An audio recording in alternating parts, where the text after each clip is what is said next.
the financial decision tier list with my personal opinion on different financial decisions. And starting us off, I've got not having an emergency fund. And personally, I think this is F tier, lowest of the low. And when I say emergency fund, I'm talking 3 to 6 months of your living expenses covered by like a savings account that you have separate, usually in a high yield savings account is what most people do. That'll make sure that your car breaks down, you got money to fix it. Next up, I've got impulsive spending. And impulsive spending, something I struggled with personally when I got my first full-time job at 16. I'm putting this in C tier. I don't think it's horrible necessarily, but I think it's pretty bad. Definitely could be horrible if you're a chronic impulsive spender. Once you get out of the habit of impulsive spending, it gets a little bit easier to manage. Next up, I've got getting a roommate. Getting a roommate, I think, is one of the best decisions you can make, especially if you're young and like moving out for the first time. I would say getting a roommate is probably one of the best decisions you can do. I'd say it's a very good one, probably top of good. Splitting your rent with someone, especially your friend, if they're not a slob, is awesome. Next up, I've got buying an overly expensive car. Personally, I think this is a horrible financial decision. If you can't afford the car and it's gonna cost you a ton of money, then it's gonna end up owning you instead of you owning the car, and it'll just hold you back financially. Next up, I've got creating a side hustle. I think creating a side hustle obviously goes in the best of the best category. You can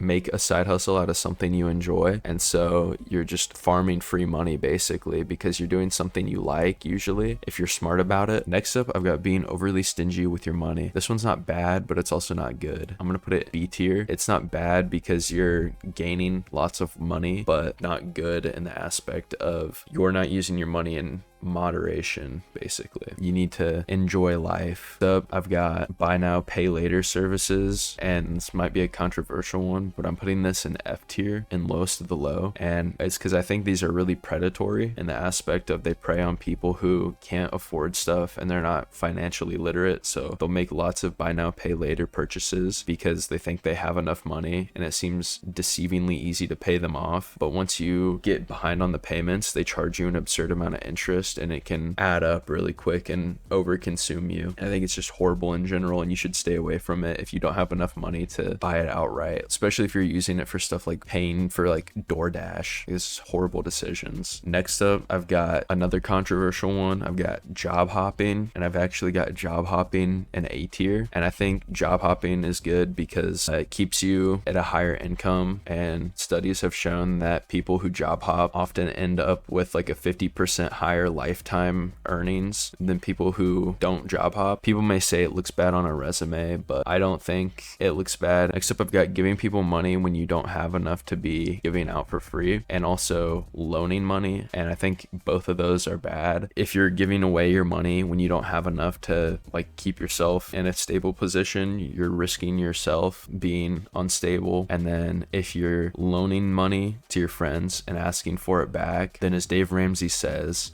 their primary relationship is now slave and master. I've got lifestyle creep, and personally, I'm putting this in D tier. I'm putting it as a horrible. And if you don't know what lifestyle creep is, it's basically getting a raise at your job, and then you start being like, oh, I can afford this, I can afford that, I got a pay raise, I can afford to buy this new car. And then a year later, you're making 20,000 more, but you're not saving any more money than what you were. So you're in this cycle of getting a raise, and then you're not actually saving more money. You're just increasing your expenses yearly. Next up, we got working a dead-end job. This one going into the B tier. Working a dead-end job is not necessarily horrible, but it doesn't leave you with much room for increase on pay or promotion into a higher position. So ideally, you do not want to be working a dead-end job. So going into the B tier. Next up, we got leasing a car. Leasing a car, it's not horrible again. Putting it in B tier. Leasing a car is good if you want lower monthly payments than financing.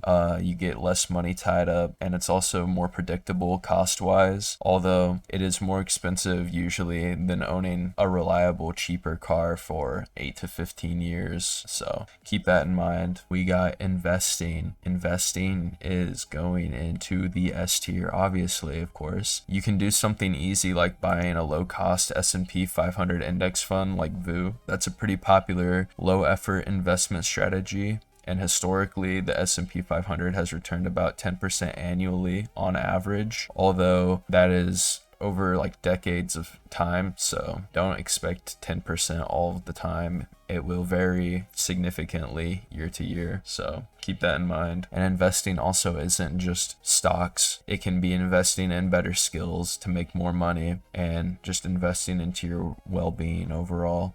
Next up, I've got not checking your bank statements. This one is horrible. You're not checking your bank statements because you're scared of seeing how much money you're spending. Then you need to stop doing that immediately, because not checking your bank statements and leaving yourself in the dark about your own finances is a quick way to running your credit cards up and running out of money completely. Or you could even be losing money from having subscriptions that you don't know about just draining money monthly from you. And so it's just overall, just don't do it, okay? Check your freaking credit card statements and your bank statements. That leads into the next one, which is buying subscriptions. If you're buying stuff like Netflix, Amazon Prime Video, it's like you can just pirate that and then you don't have to pay for 10 different streaming services. Or if you're paying for a gym membership but you don't go to the gym that you're paying for, you need to just cancel it because you're spending way too much money. Rethink your subscriptions, use ad blockers and pirating sites, and just save yourself hundreds of dollars. Next up, we got taking on lots of credit card debt. This is a horrible decision to do. You do not want to be in debt to credit card companies. This is going in F, lowest of the low. The interest rate on credit card debt is something insane. Like, I think the average is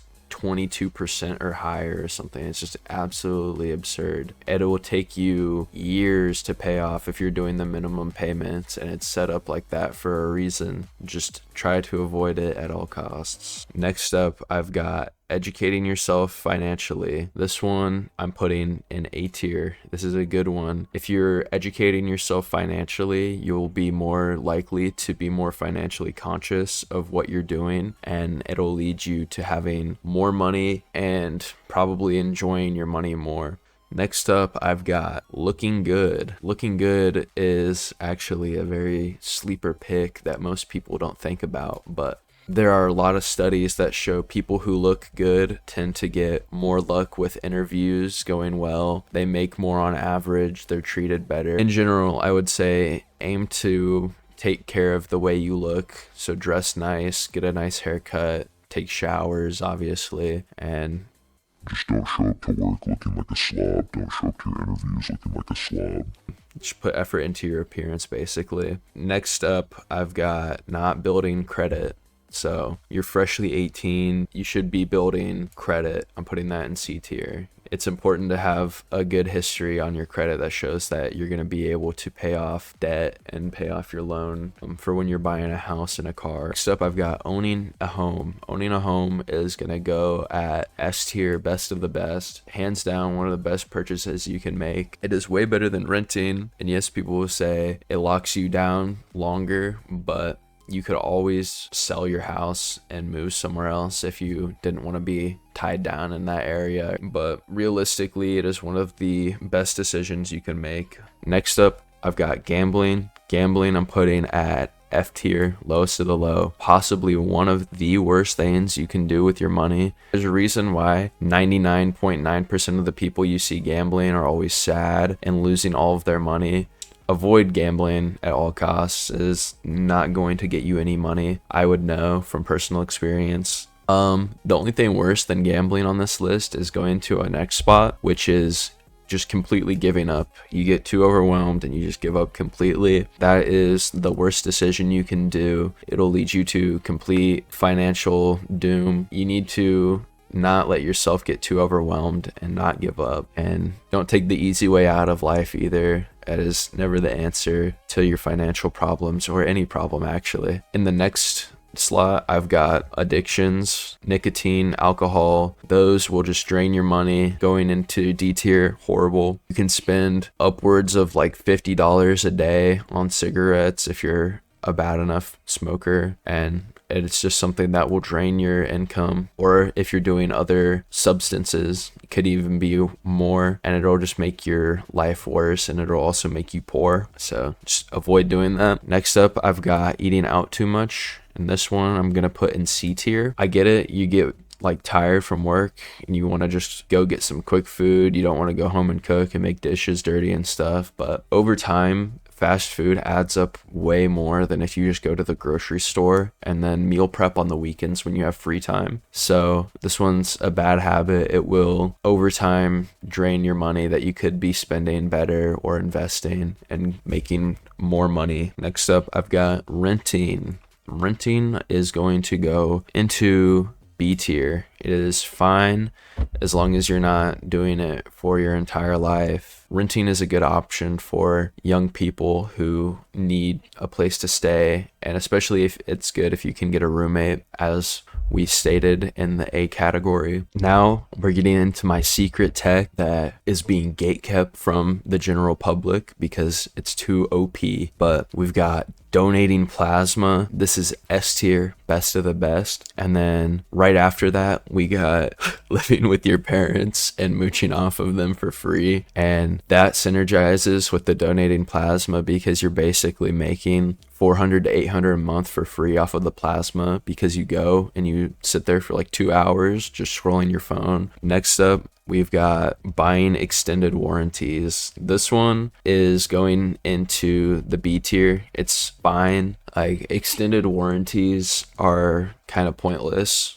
usually for like the amount that you're covering. They can be helpful, but most of the time you just shouldn't be buying them, and it's not really helpful but not really like necessarily horrible either. Next up, I've got taking on a lot of student loan debt or a career that is not high paying. This is going to go into the horrible tier. If you are taking on student loan debt that is in the hundreds of thousands or extremely high amounts, it needs to be for a good reason, like going to medical school to be like an anesthesiologist or something, so you can pay it off fast. But if you're taking on hundreds of thousands of dollars in student loan debts to get a career that pays you like 60 or 80,000 a year, you just need to rethink. Go to community college first for your associates, and then go to a lower cost university afterwards, and also try and just farm scholarships as well for free money. Lastly, we've got making an emergency fund. So this one going into the A tier. There's no point to not make one. It is just a extremely good safety net, and you should always have an emergency fund. It is extremely important to have. So that is going to conclude the video. If you like this video and you're interested in seeing more of my future content, drop a like and a subscribe.